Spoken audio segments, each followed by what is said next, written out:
Bismillahirrahmanirrahim. Assalamualaikum warahmatullahi wabarakatuh. Alhamdulillahi rabbil alamin, bari'il khalaiqi ajma'in, wassalatu wassalamu ala ashrafil anbiya'i wal mursalin, Sayyidina wa azimina wa syafi'i dhunubina Abil Qasimil Mustafa Muhammad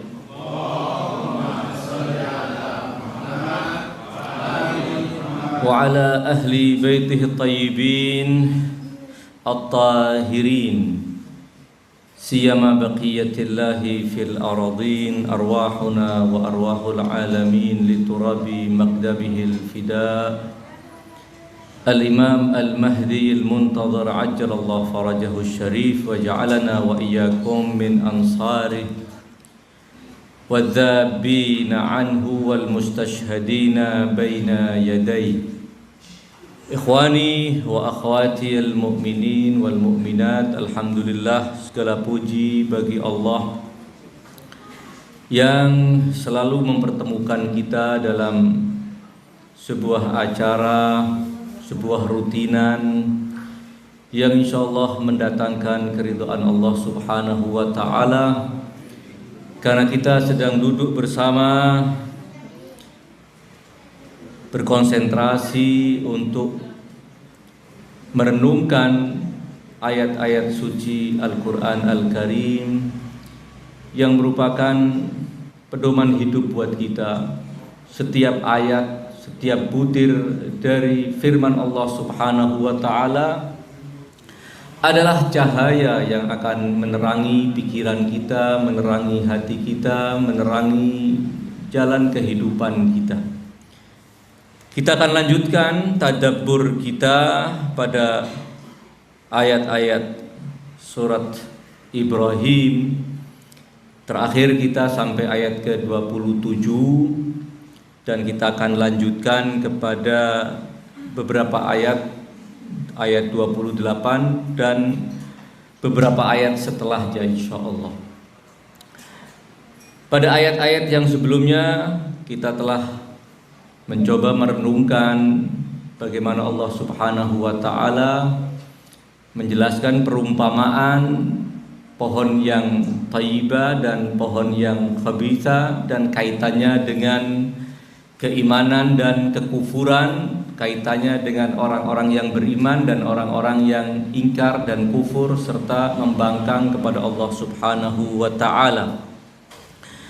Kemudian dilanjutkan dengan ayat-ayat yang berbicara tentang dua model manusia yang masih terkait dengan asy-syajarat thayyibah dan asy-syajaral khabitha yang telah disebutkan pada perumpamaan dalam ayat-ayat sebelumnya, yaitu kelompok pertama adalah manusia-manusia yang bukan saja tidak mensyukuri nikmat Allah, namun kemudian mengganti, menukar sikap syukurnya atas nikmat-nikmat Allah yang berlimpah dan selalu meliputinya dengan kekufuran. Dan tidak cukup dengan kekufuran yang sifatnya pada pribadi mereka, namun mereka kemudian berusaha mengajak orang lain untuk bersikap ingkar, kufur kepada nikmat Allah Subhanahu wa ta'ala. Saya akan mencoba membaca terjemahan dari tafsir Nurul Quran. A'udzubillahi samil alim minasyaitonir rajim. Alam tara ilal ladzina baddalu ni'matallahi kufran wa ahallu qaumahum daral bawar jahannama yaslaunaha wa bi'sal qarar.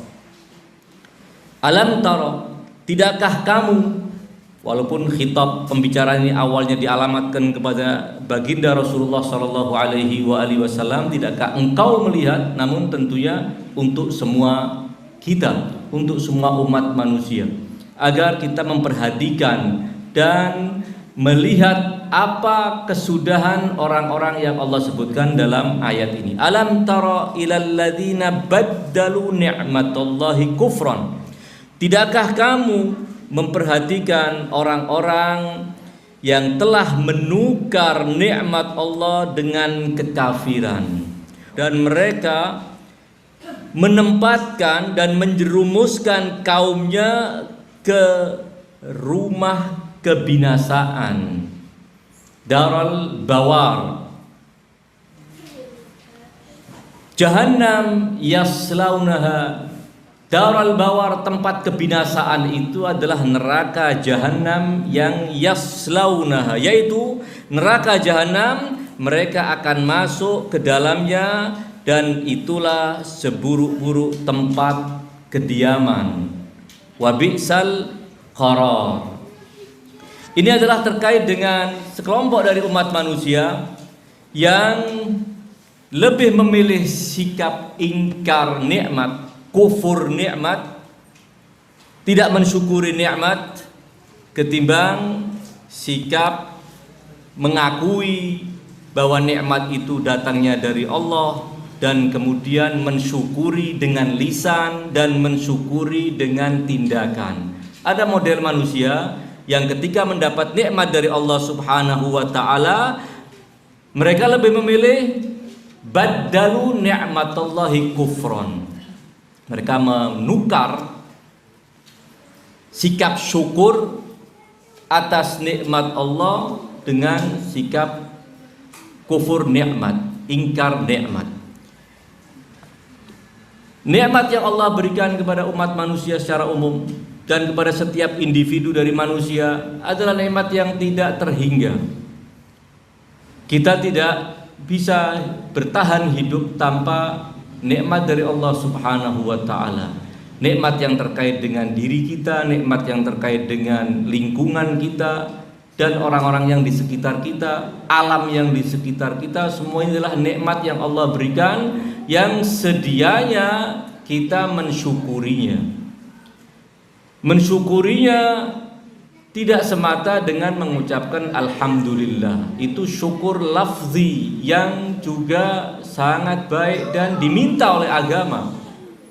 Tetapi salah satu dari wujud syukur selain syukur dengan kata-kata yang kita ucapkan setiap kali kita mendapatkan nikmat dari Allah dengan mengucapkan alhamdulillah wa syukrulillah adalah mengakui bahwa nikmat itu datangnya dari Allah Subhanahu wa taala. Mungkin pernah saya sampaikan bahwa mengakui nikmat itu adalah bagian inti dari syukur itu sendiri. Walaupun mungkin si penerima nikmat tidak sempat mengucapkan ucapan yang mencerminkan rasa syukur dia dengan mengucapkan alhamdulillah misalnya.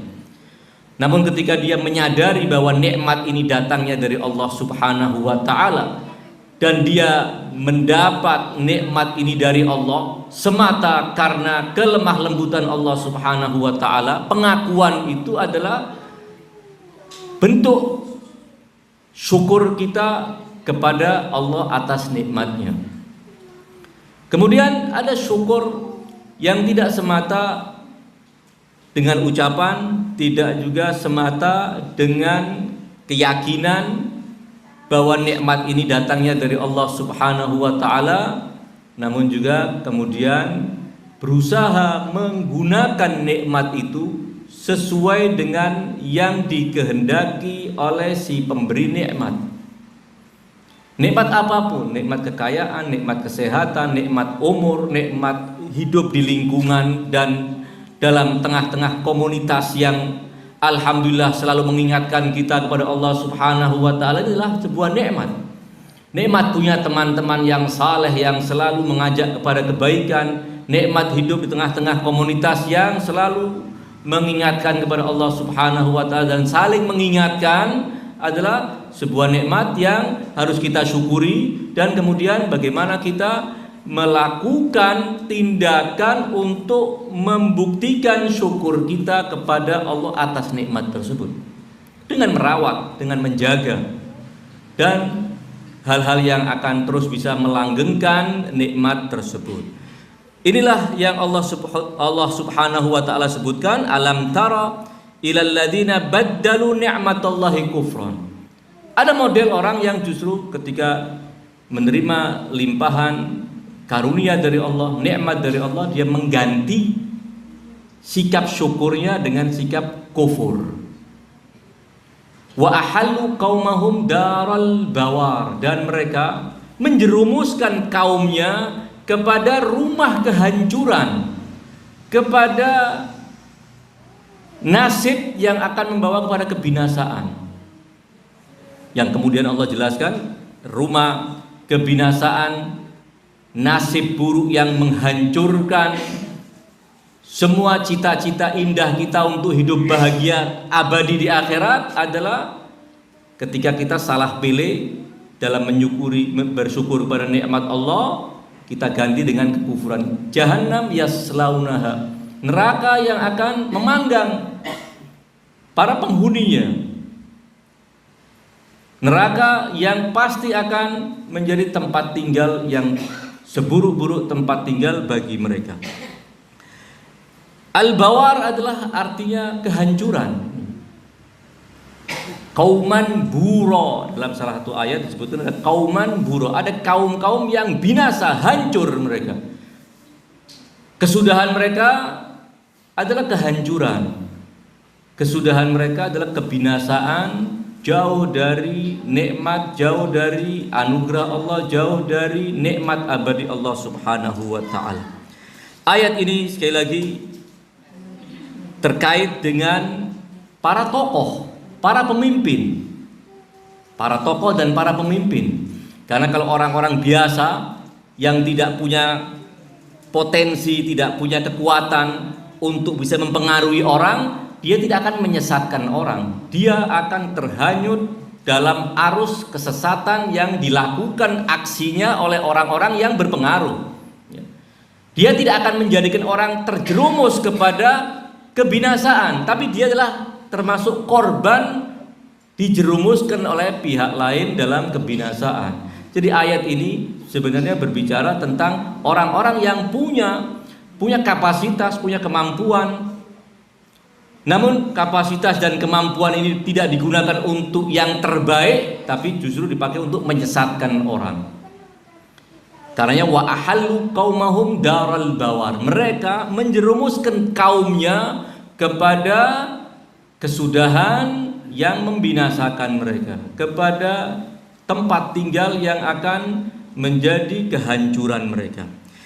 Alama Tabatabai menyebutkan bahwa ayat ini sedang berbicara tentang hal a'immatil kufri.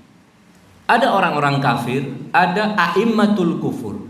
Bukan sekedar orang kafir, tapi mereka adalah pimpinan-pimpinan kekufuran. Bukan sekedar pimpinan orang kafir, tapi pimpinan kekufuran itu sendiri. Semua nilai-nilai kekufuran, semua nilai-nilai pembangkangan kepada Allah Subhanahu wa taala, dia pelopornya. Dia yang akan mengagendakan semua kehancuran untuk yang lainnya. Ini a'immatul kufur yang Allah sebutkan dalam ayat ini. Beliau Allamah Tabatabai mengatakan demikian. Wal ayatu tazkuru hala a'immatil kufri wa ru'asa'id dhalal fi zulmihim wa kufranihim ni'matallahi subhanah allati ahatat bihi min kulli jihatin. Ayat ini sedang menyebut-nyebut keadaan para tokoh kekafiran, para pimpinan kesesatan dalam sikap zulum, sikap kezaliman mereka, sikap ingkar nikmat mereka atas nikmat Allah yang telah meliputi kehidupan mereka. Bagaimana manusia ini hidup dengan semua fasilitas dari Allah Subhanahu wa taala, namun pada waktu yang sama fasilitas itu diingkari dan fasilitas itu justru digunakan untuk yang menentang Allah Subhanahu wa taala, untuk menyesatkan hamba-hamba Allah dari jalan Allah Subhanahu wa taala. Dan mereka badala an yashkuruha wa yu'minu bi rabbihim, mereka bukannya mensyukuri nikmat, dan beriman kepada Tuhan yang memberikan nikmat itu kepada mereka, justru mereka menggantinya dengan kekufuran. Dan Allah kemudian dalam ayat-ayat berikutnya akan menjelaskan bagaimana Allah telah memberikan nikmat-nikmat yang tidak terhingga bagi manusia, yang semestinya ini semua harus diimani, disyukuri, dan digunakan untuk yang mendatangkan keridhaan Allah Subhanahu wa ta'ala. Jadi kembali ringkasnya bahwa ayat ini adalah sedang menyebut para tokoh, menyebut para pelopor, bukan sekedar orang-orang biasa, tapi para pelopor, para tokoh yang mampu dengan pengaruh-pengaruh besar yang dia miliki untuk bisa menyesatkan manusia-manusia yang lainnya. Dan ini ayat sifatnya umum, tidak menyasar orang tertentu atau kelompok tertentu yang hidup di zaman tertentu. Sebagaimana kata nikmat yang disebutkan dalam ayat ini, alam taro ilal ladzina baddalu ni'matallah. Tidakkah engkau memperhatikan orang-orang yang telah mengganti sikap syukurnya atas nikmat Allah dengan sikap kekafiran? Nikmat Allah yang disebutkan sini apa? Sifatnya juga umum. Apapun yang namanya nikmat Allah Subhanahu wa ta'ala seharusnya disikapi dengan syukur, bukan diganti sikap syukur itu dengan sikap kufur, kufranun ni'mah. Apapun bentuk yang didapat oleh manusia pada hakikatnya adalah nikmat dari Allah Subhanahu wa ta'ala. Namun ketika kita membaca riwayat-riwayat tertentu yang menjelaskan apa yang dimaksud dengan nikmat Allah dalam ayat ini, apa dan siapa yang dimaksud dengan orang-orang yang baddalu nikmat Allah, yang mengganti nikmat Allah. Karena ada nikmat Allah yang wajib disyukuri namun oleh mereka dikufuri. Siapa mereka itu? Kembali bahwa ayat ini sifatnya umum, siapapun, kapanpun, baik yang terkait dengan umat-umat sebelum kita maupun yang terkait dengan mereka yang hidup di zaman baginda Rasulullah, yang hidup di zaman para imam suci Ahlul Bait, maupun yang hidup sampai akhir zaman. Sifatnya umum, siapapun yang melakukan hal seperti ini, dia tercakup dalam ayat ini. Ayat ini memuat kecaman, ayat ini memuat peringatan, ayat ini memuat ancaman, juga akan mengena mereka, siapapun dia.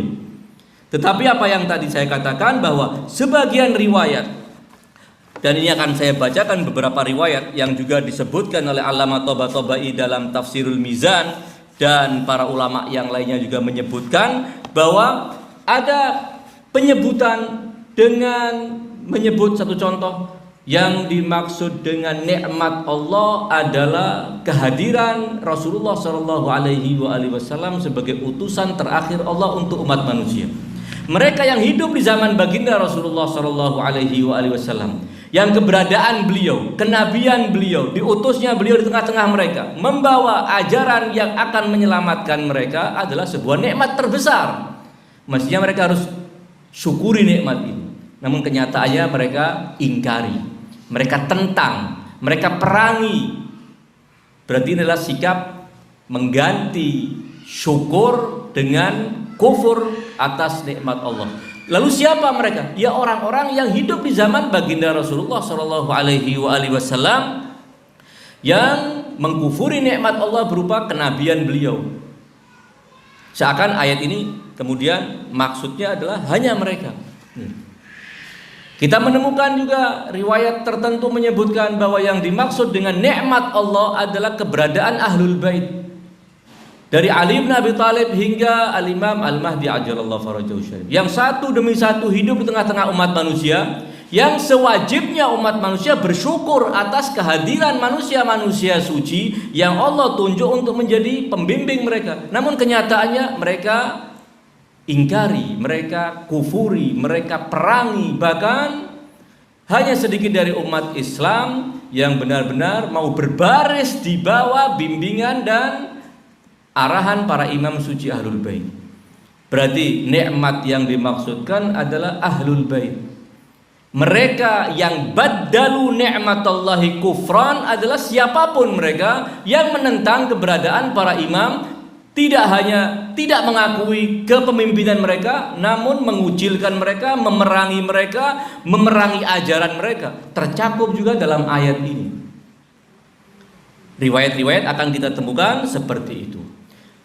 Kemudian terkait dengan mereka yang hidup di zaman Nabi yang memerangi Rasulullah Shallallahu Alaihi Wasallam, ada pengerucutan penyebutan dengan menyebut bahwa yang dimaksud dengan mereka yang baddalu ni'matallahi kufran adalah suku Quraisy dengan seluruh anak cabangnya.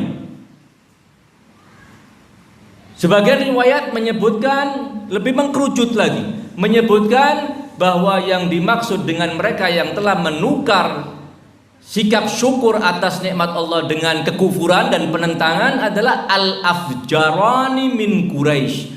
Dua suku Quraisy atau dua anak suku Quraisy yang paling durjana, yaitu siapa? Banu Umayyah dan Banul Mughirah. Disebutkan secara mengkerucut demikian.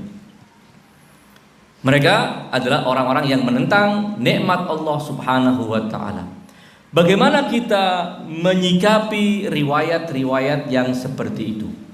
Sementara ayatnya sifatnya umum, tidak terbatas pada kelompok tertentu, tidak juga ingin membatasi bahwa maksud nikmat Allah yang dikufuri adalah apa-apa yang disebut dalam riwayat-riwayat tersebut. Nanti akan kita coba memberikan arahan seperti yang dijelaskan oleh Allamah Tabatabai dalam Tafsirul Mizan dan para ulama yang lainnya juga.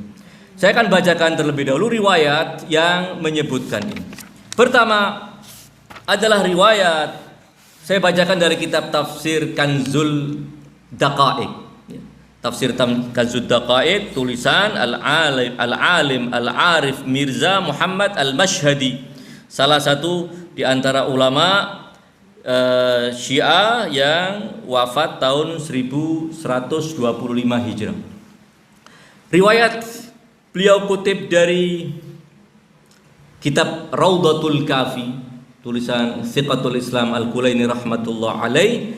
Riwayat dari seorang yang bernama Al-Haris An-Nasri, dia berkata demikian, Sa'altu Aba Ja'far alaihi salam, aku bertanya kepada Imam Al-Baqir alaihi salam tentang an qaulillahi azza wa jal, tentang firman Allah alladzina baddalu ni'matallahi kufran. Maka beliau berbalik bertanya kepada si penanya, mengatakan ma yaquluna fi dzalik, apa yang mereka tafsirkan tentang ayat ini, apa pendapat mereka tentang ayat ini. Qultu, saya berkata, yaqulun humul afjarani min Quraisy, mereka yang dimaksud dengan yang menukar sikap syukur dengan sikap kufur adalah dua anak suku Quraisy yang paling durjana, yaitu siapa? Banu Umayyah wa Banul Mughirah. Kemudian beliau melanjutkan, summa qal hiya wallahi Quraisyun qatibatan.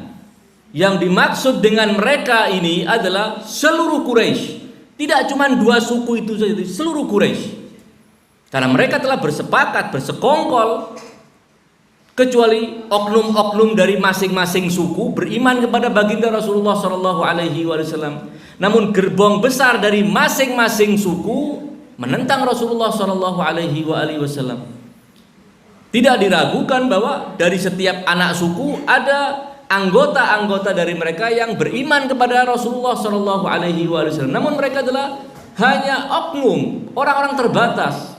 Gerbong besar mereka adalah menentang Rasulullah Shallallahu Alaihi Wasallam. Karena Imam Al-Baqir mengatakan, hiya wallahi Quraisyun qatibatan, seluruh Quraisy. Innallaha tabaraka wa ta'ala khataba nabiyahu sallallahu alaihi wa alihi.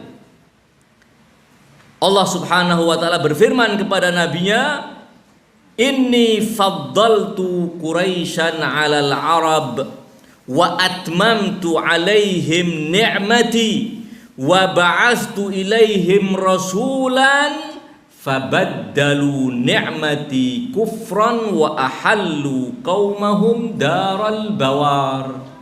Allah telah berfirman kepada Rasulullah, aku benar-benar telah mengutamakan suku Quraisy di atas bangsa Arab yang lainnya selain suku Quraisy.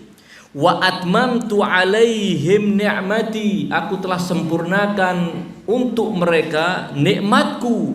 Wa ba'astu ilaihim rasulan, aku utus kepada mereka seorang rasul dari tengah-tengah mereka sendiri. Namun fabaddalu ni'mati kufran, nikmat aku, kata Allah, nikmatku yang aku telah berikan kepada mereka berupa aku utamakan mereka di atas bangsa Arab yang lainnya. Aku utus seorang rasul di tengah-tengah mereka. Mereka tentang dengan kekufuran tersebut. Baddalu ni'mati kufran, dan mereka menempatkan, menjerumuskan kaumnya kepada daral bawar. Jelas bahwa riwayat ini ingin mengatakan mereka yang dimaksud dengan alladzina baddalu ni'matallah adalah seluruh Quraisy. Bukan cuma dua suku Quraisy, dan nikmat yang dimaksud adalah kehadiran baginda Rasulullah Shallallahu Alaihi Wasallam sebagai utusan Allah yang datang untuk menyelamatkan mereka. Kita baca riwayat yang lain. Riwayat dalam Usulul Kafi, tadi dalam Raudatul Kafi, pernah mungkin saya sampaikan, kitab Al-Kafi, kitab yang patut kita banggakan di antara warisan para ulama Syiah adalah kitab Al-Kafi yang ditulis oleh Thiqatul Islam dengan penelusuran yang sangat teliti. Kurang lebih 20 tahun beliau menyisir riwayat-riwayat, kemudian beliau koleksi dalam kitab Al-Kafi yang terdiri dari 3 bagian. 2 jilid pertama Usulul Kafi, jilid ketiga hingga jilid ke-7 Furu'ul Kafi. Usul Kafi lebih banyak berbicara tentang ideologi dan semua yang terkait dengan akhlak, terkait dengan dasar-dasar keimanan, bagian-bagian dari keimanan. Kemudian Furu'ul Kafi berbicara tentang riwayat-riwayat para imam suci Ahlul Bait yang terkait dengan fikih dan syariat. Dan yang terakhir jilid ke-8 Raudatul Kafi yang sifatnya merupakan tidak berbicara secara khusus tentang fikih, tidak juga berbicara tentang akidah, namun berbicara tentang tema-tema yang campur sari lah, kurang lebihnya begitu. Ada surat-surat para imam, ada beberapa wasiat para imam, nasihat para imam, surat-surat para imam dan lain sebagainya. Alaihal, Usulul Kafi Al-Kulaini dalam kitab tersebut meriwayatkan dari seorang yang bernama Sa'ad Al-Iskaf dari Al-Asbugh, Asbugh ibn Nubata. Asbugh ibn Nubata satu di antara murid-murid terdekat dan istimewa Imam Amirul Mukminin Ali bin Abi Thalib alaihissalam. Al-Asbugh ibn Nubata. Dia berkata demikian.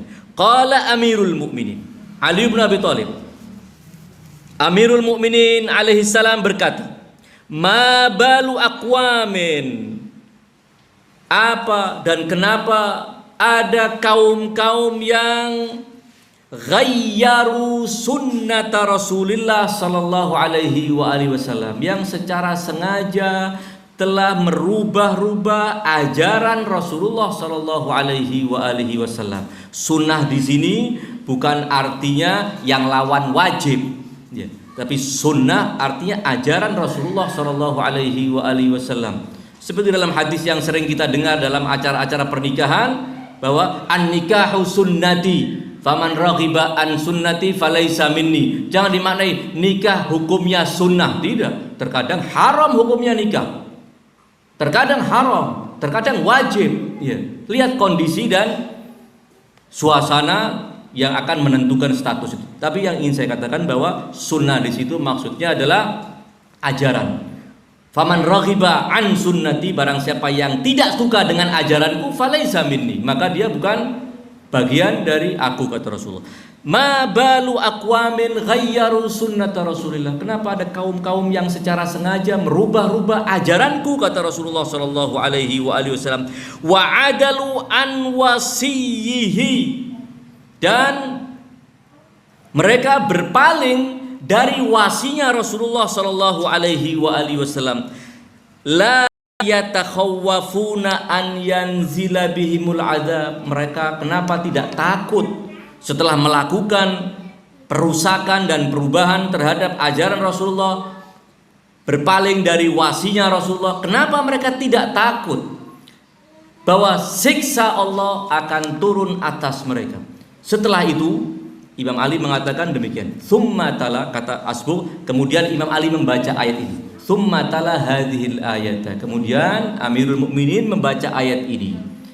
Alam tara ilal ladzina baddalu ni'matallahi kufran wa ahallu qaumahum daral bawar. Dibaca ayat itu. Berarti Imam Ali ingin mengatakan apa?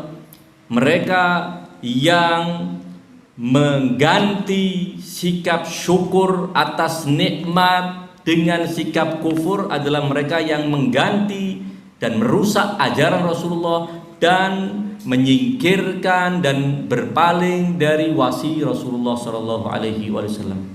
Kemudian beliau menyebutkan, setelah membaca ayat itu beliau mengatakan demikian, nahnun ni'matul lati an'amallahu biha ala ibadi. Kamilah nikmat yang telah Allah karuniakan kepada hamba-hambanya. Wabina yafuzu man faza yaumal qiyamah. Hanya dengan kami, melalui kami, orang yang berjaya kelak di hari kiamat itu bisa mendapatkan kejayaan dan kebahagiaan. Tanpa melalui kami tidak akan mereka peroleh itu semua. Dari riwayat ini Imam Ali ingin mengatakan bahwa nikmat yang dimaksud adalah kami Ahlul Bait. Orang-orang yang telah mengganti sikap syukur adalah siapapun mereka yang telah menyingkirkan wasi Rasulullah, tidak mengindahkan bimbingan Rasulullah dalam penunjukan pemimpin setelahnya, dan merubah-rubah ajarannya. Beda dengan riwayat yang sebelumnya. Riwayat sebelumnya menyebut bahwa yang kufur atas nikmat Allah adalah Quraisy. Nikmat itu adalah diutusnya baginda Rasulullah sallallahu alaihi wasallam. Riwayat lain ingin saya bacakan dari tafsir Ali bin Ibrahim al-Qummi. Tafsir yang sepenuhnya mengandalkan riwayat-riwayat dari para imam suci Ahlul Bait, dan para ulama kita banyak mengandalkan riwayat-riwayat yang tertera dalam tafsir Ibrahim al-Qummi yang cuma terdiri dari 2 jilid dan tidak lengkap sampai akhir Quran. Hanya beberapa surat kemudian tidak lanjut. Ala ayyihal, riwayat dari Imam As-Sadiq alaihi salam dari seorang murid beliau bernama Utsman ibn Isa. Utsman ibn Isa berkata, sa'altuhu an hadhil ayat. Aku bertanya kepada tuanku Al-Imam As-Sadiq tentang ayat ini, maka beliau berkata demikian. Nazalat fil afjaraini min Quraisy. Ayat ini turun terkait dengan 2 anak suku paling durjana di antara suku-suku Quraisy. Siapa mereka? Mereka adalah Banu Umayyah. Nazalat fi al-afjaraini min Quraisyin Bani Umayyah wa Banil Mughirah. 2 suku itu. Kemudian beliau mengatakan, wa amma Banul Mughirah faqata Allahu dabirahum yauma Badrin. Adapun anak suku Bani Mughirah, tokoh-tokohnya telah terbunuh habis dalam perang Badar. Wa amma Banu Umayyah famutti'u ilahin. Adapun Bani Umayyah, Allah tidak musnahkan mereka. Allah beri tangguh mereka sampai bisa berjaya pada kurun waktu tertentu. Kemudian beliau mengatakan, Al-Imam As-Sadiq, nahnu wallahi ni'matullah allati an'ama biha ala ibadih wa bina yafuzu man faz. Sama dengan yang disampaikan oleh Imam Amirul Mukminin yang telah kita baca tadi. Demi Allah, nikmat yang dimaksud dalam ayat ini adalah kami Ahlul Bait, keberadaan kami Ahlul Bait, ya. Dan hanya melalui kamilah orang bisa berjaya kelak di hari kiamat. Apa perbedaan dengan riwayat yang sebelumnya? Pada riwayat yang sebelumnya justru dinafikan kalau cuman terkait dengan al-afjarani min Quraisy, Bani Umayyah dan Banil Mughirah, tapi untuk seluruh Quraisy. Ayat ini Imam Ja'far justru mengatakan turun untuk dua suku itu saja. Ini terdapat perbedaan-perbedaan demikian. Lalu bagaimana kita menyikapi riwayat-riwayat semacam ini? Saya akan bacakan ulasan dari Allamah Tabatabai rahmatullah alaih agar ini menjadi patokan dalam kita menyikapi berbagai riwayat yang senada dengan riwayat tersebut. Allamah Tabatabai menyebutkan beberapa contoh riwayat, tidak cuma dari riwayat Syiah, hatta dari riwayat Ahli Sunnah. Riwayat Ahli Sunnah juga dikutip oleh Allamah Tabatabai dari tafsir Ad-Durrul Mansur tulisan Jalaluddin As-Sayuti. Dalam kitab tersebut dijelaskan dari Ibn Abbas menukil dari Umar bin Khattab, ketika ditanya tentang ayat ini, Umar mengatakan yang dimaksud dengan alladzina baddalu ni'matallahi kufran adalah al-afjarani min Quraisy. Jadi tidak cuma khusus riwayat dari jalur Ahlul Bait, hatta riwayat Ahli Sunnah menyebutkan ini adalah untuk dua suku atau dua anak suku dari suku Quraisy. Alaihal, setelah menyebutkan beberapa riwayat dari tafsir Al-Ayyashi dan menyebutkan riwayat dari Ad-Durrul Mansur, beliau menyebutkan keterangan semacam demikian. Setelah menyebutkan riwayat yang tadi telah kita baca dari Imam Ali bin Abi Thalib, Allamah Tabatabai mengatakan demikian. Saya berkata, wa huwa minal jarhi wat tatbi. Penyebutan Ali bin Abi Thalib bahwa ayat ini terkait dengan mereka dan nikmat Allah yang dimaksud adalah kami, itu sebenarnya Imam Ali ingin memberi contoh, mengeterapkan ayat ini, memberlakukan ayat ini terkait dengan maksud nikmat itu untuk Ahlul Bait. Diterapkan untuk Ahlul Bait, bahwa tidak disaksikan, tidak ada yang meragukan bahwa Ahlul Bait keberadaan mereka adalah nikmat Allah Subhanahu wa taala. Terlepas dari kita meyakini hak imamah mereka atau tidak, keberadaan manusia-manusia pilihan, kalaupun kita tidak meyakini kemaksuman mereka sekalipun seperti kebanyakan kaum muslimin, namun tidak ada yang meragukan bahwa keberadaan Ali bin Abi Thalib adalah nikmat Allah, keberadaan Al-Hasan wal Al-Husain adalah nikmat dari Allah, keberadaan para dzurriyyah Rasulullah yang punya prestasi sangat luar biasa adalah nikmat dari Allah Subhanahu wa taala. Karena Imam Ali kemudian mengatakan nikmat Allah, kalau mau tahu contoh nyatanya adalah kami Ahlul Bait. Kami Ahlul Bait. Jadi tidak, riwayat-riwayat ini tidak dalam rangka ingin membatasi bahwa nikmat Allah yang Allah sebutkan dalam ayat itu hanya Ahlul Bait, tidak. Tapi mengeterapkan ayat yang menyebut-nyebut nikmat Allah yang mereka kufuri adalah Ahlul Bait sebagai nikmat Allah yang mereka kufuri. Nanti akan ada keterangan lagi setelah Allamah Tabatabai menyebutkan riwayat dari Ali bin Abi Thalib alaihissalam. Kalau dalam riwayat tadi yang saya bacakan dari Asbughi bin Nubata, Imam Ali tidak menyebut-nyebut suku apapun, tetapi mereka yang mengganti sunnah Rasulullah, mereka yang menyingkirkan dan berpaling dari wasi Rasulullah, siapapun, kapanpun, kan demikian. Namun dalam sebuah riwayat dari Ali bin Abi Thalib sendiri, beliau mengatakan bahwa yang dimaksud dengan alladzina baddalu ni'matallahi kufran wa ahallu qaumahum daral bawar adalah humal afjarani min Quraisy, Banu Umayyah wa Banul Mughirah. Di sini Ali bin Abi Thalib alaihi salam menegaskan bahwa yang dimaksud dengan mereka adalah dua anak suku Quraisy, yaitu Banu Umayyah dan Banul Mughirah. Kemudian beliau menyebutkan riwayat dari Ad-Durrul Mansur yang tadi telah saya sampaikan, tidak perlu saya baca lagi karena redaksinya juga bermiripan dengan riwayat-riwayat yang sudah saya bacakan. Kemudian setelah menyebutkan beberapa riwayat dari jalur Sunni, dari jalur Ahlul Bait, Allamah Tabatabai kemudian mengatakan demikian. Bukti bahwa riwayat-riwayat sabda para imam Ahlul Bait yang menerangkan ayat ini tidak dalam rangka membatasi maksud ayat, namun dalam rangka menjelaskan ini loh contoh-contohnya. Orang-orang yang mengganti nikmat Allah dengan kekufuran adalah nikmat terbesar yang mereka kufuri adalah keberadaan Rasulullah Shallallahu Alaihi Wasallam. Nikmat terbesar yang mereka kufuri adalah keberadaan ahlul bait Nabi Shallallahu Alaihi Wasallam. Mereka, contoh konkretnya siapa? Ya orang-orang yang menentang Rasulullah. Siapa mereka? Quraisy. Siapa di antara Quraisy yang paling getol? Bani Umayyah dan Bani Mughirah. Namun apakah berarti tertutup untuk yang lainnya? Tidak. Siapapun yang melakukan hal yang serupa, dia akan tercakup oleh ayat ini.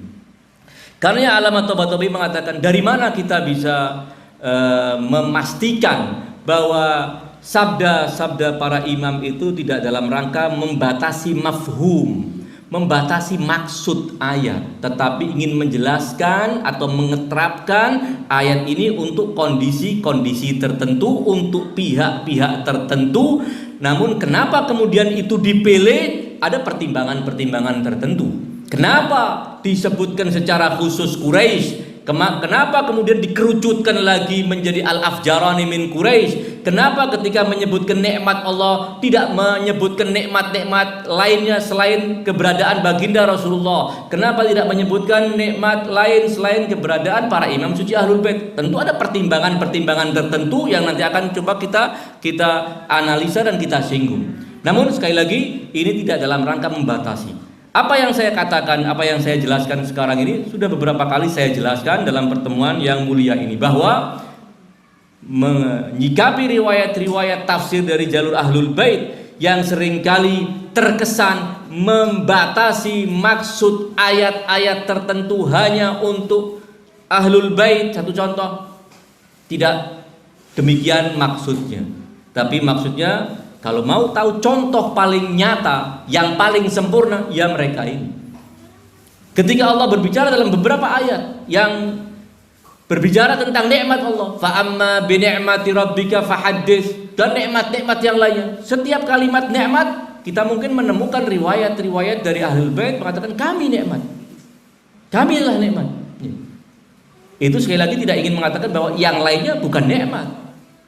Yang lainnya boleh jadi nikmat, tetapi kalau mau berbicara nikmat yang paling utama, yang paling harus kita syukuri adalah keberadaan manusia-manusia yang akan membimbing kita kepada kebahagiaan abadi di akhirat nanti.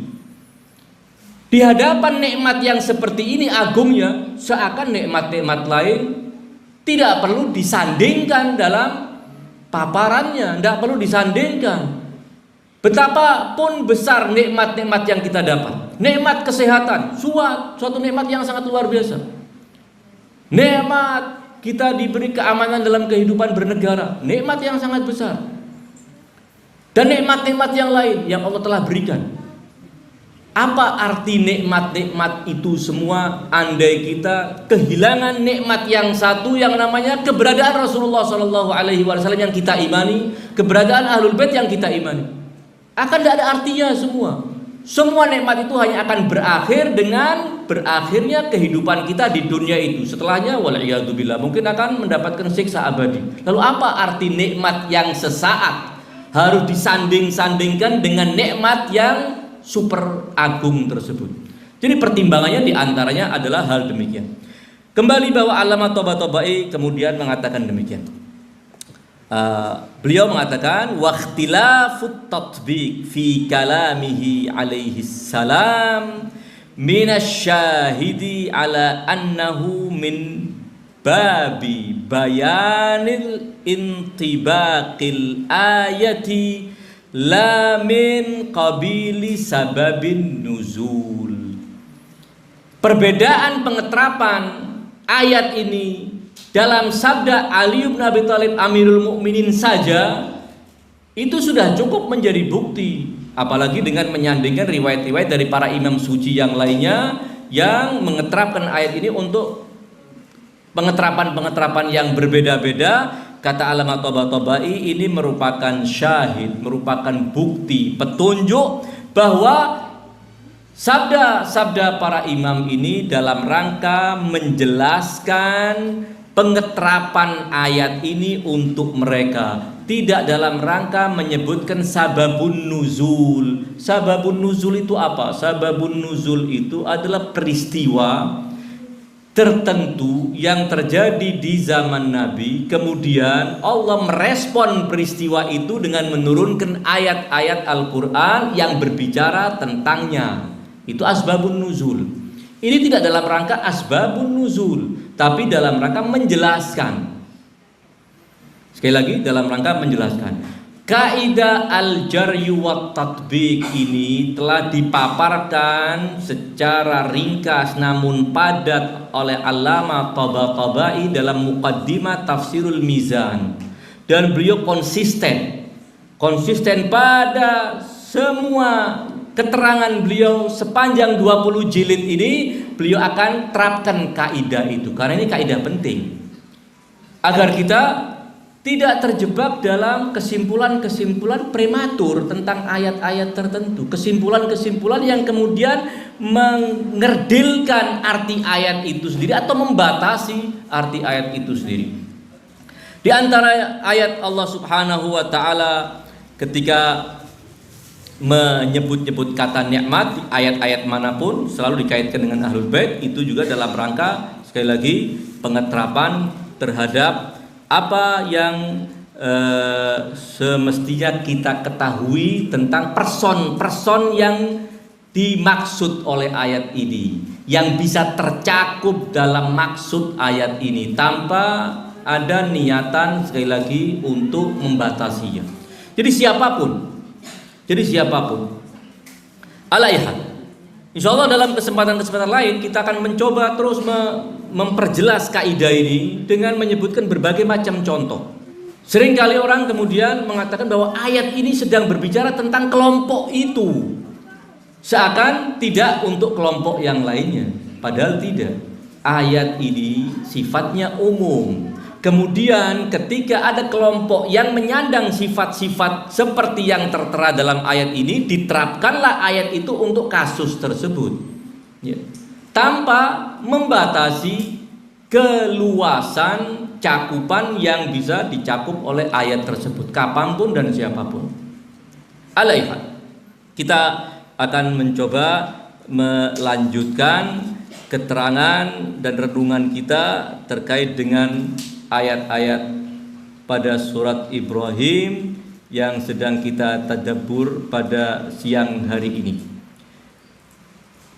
Jadi keterangan Allamah Tabatabai terkait dengan apa yang dimaksudkan dengan mengganti nikmat Allah dengan kekufuran. Mengganti nikmat Allah dengan kekufuran. Beliau memberikan satu keterangan yang kemudian ditambah lagi oleh para ulama yang datang dari setelah beliau dan sebagai dari murid-murid beliau terkait dengan maksud mengganti nikmat. Tadi kita sudah bicarakan siapa yang mengganti nikmat dan nikmat apa yang mereka telah sikapi dengan sikap kufur tersebut.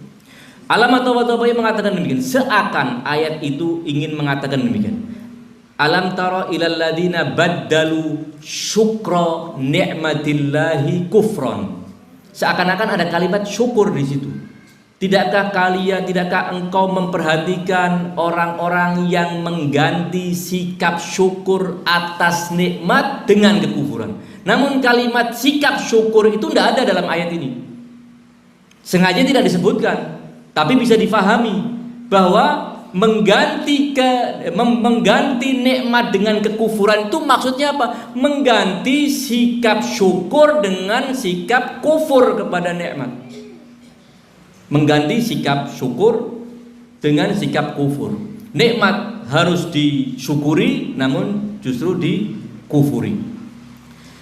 Allamah Al-Faqih Makarim Syirazi hafizahullah, seorang alim dan salah satu maraji' taklid yang ada di Qom, penulis kitab Tafsirul Amsal, selain mengutip keterangan dan menjabarkan keterangan Allamah Tabatabai yang barusan saya telah sebutkan, beliau menambahkan satu keterangan bahwa salah satu di antara model mengkufuri nikmat adalah bukan sekedar ingkar nikmat, Bukan sekedar tidak bersyukur kepada Allah dengan mengingkari nikmat itu, tetapi yang namanya nikmat, kata beliau, adalah fasilitas yang Allah berikan untuk kita agar kita mendekatkan diri kepada Allah Subhanahu wa taala melalui nikmat-nikmat itu. Namun oleh sebagian orang, fasilitas yang sedianya bisa mendekatkan diri kepada Allah Subhanahu wa taala justru dipakai untuk bermaksiat dan menjauhkan diri dari keridhaan Allah Subhanahu wa taala. Itu maksud dari baddalu ni'matallahi kufran. Pengertian keduanya maksudnya. Ada dua pemaknaan dan tidak saling bertentangan, bisa saling sejajarkan, bisa dimaknai dengan kedua makna tersebut. Alam tara ilal ladzina baddalu ni'matallahi kufran wa ahallu qaumahum daral bawar. Contoh dari mereka yang telah mengkufuri nikmat Allah dan menyesatkan umatnya, kemudian menjerumuskan kaumnya kepada kehancuran dunia dan akhirat adalah Fir'aun. Keberadaan Nabi Allah Musa nikmat, namun tidak disebut-sebut dalam riwayat Ahlul Bait kan. Nikmat. Kenapa? Karena memang prioritas yang perlu disadarkan adalah umat Islam. Tidak perlu menyebut-nyebut kekufuran Fir'aun dan yang dikufuri adalah Musa, walaupun Fir'aun adalah salah satu model contoh nyata dari orang-orang yang mengganti nikmat Allah, dan Musa adalah contoh dari nikmat Allah tersebut. Di antara ayat mengatakan yakdumu qaumahu, Fir'aun akan menggiring kaumnya menuju neraka Allah Subhanahu wa taala. Dia yang di dunia menyesatkan mereka, itu artinya dia yang akan menggiring kaumnya menuju neraka Allah. Baddalu ni'matullah.